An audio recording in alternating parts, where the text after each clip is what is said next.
NATO کے secretary general mark روٹے نے ایران پر امریکہ کے حالیہ حملوں کا دفاع کرتے ہوئے کہا ہے کہ یہ کارروائیاں بالکل ضروری تھیں۔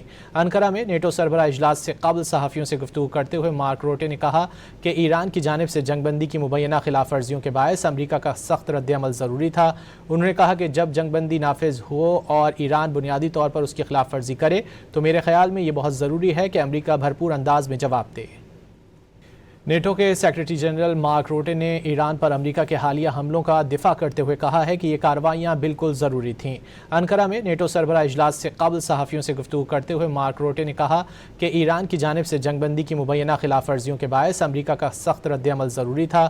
انہوں نے کہا کہ جب جنگ بندی نافذ ہو اور ایران بنیادی طور پر اس کی خلاف ورزی کرے تو میرے خیال میں یہ بہت ضروری ہے کہ امریکہ بھرپور انداز میں جواب دے۔ نیٹو کے سیکریٹری جنرل مارک روٹے نے ایران پر امریکہ کے حالیہ حملوں کا دفاع کرتے ہوئے کہا ہے کہ یہ کارروائیاں بالکل ضروری تھیں۔ انقرہ میں نیٹو سربراہ اجلاس سے قبل صحافیوں سے گفتگو کرتے ہوئے مارک روٹے نے کہا کہ ایران کی جانب سے جنگ بندی کی مبینہ خلاف ورزیوں کے باعث امریکہ کا سخت رد عمل ضروری تھا۔ انہوں نے کہا کہ جب جنگ بندی نافذ ہو اور ایران بنیادی طور پر اس کی خلاف ورزی کرے تو میرے خیال میں یہ بہت ضروری ہے کہ امریکہ بھرپور انداز میں جواب دے۔ نیٹو کے سیکریٹری جنرل مارک روٹے نے ایران پر امریکہ کے حالیہ حملوں کا دفاع کرتے ہوئے کہا ہے کہ یہ کارروائیاں بالکل ضروری تھیں۔ انقرہ میں نیٹو سربراہ اجلاس سے قبل صحافیوں سے گفتگو کرتے ہوئے مارک روٹے نے کہا کہ ایران کی جانب سے جنگ بندی کی مبینہ خلاف ورزیوں کے باعث امریکہ کا سخت رد عمل ضروری تھا۔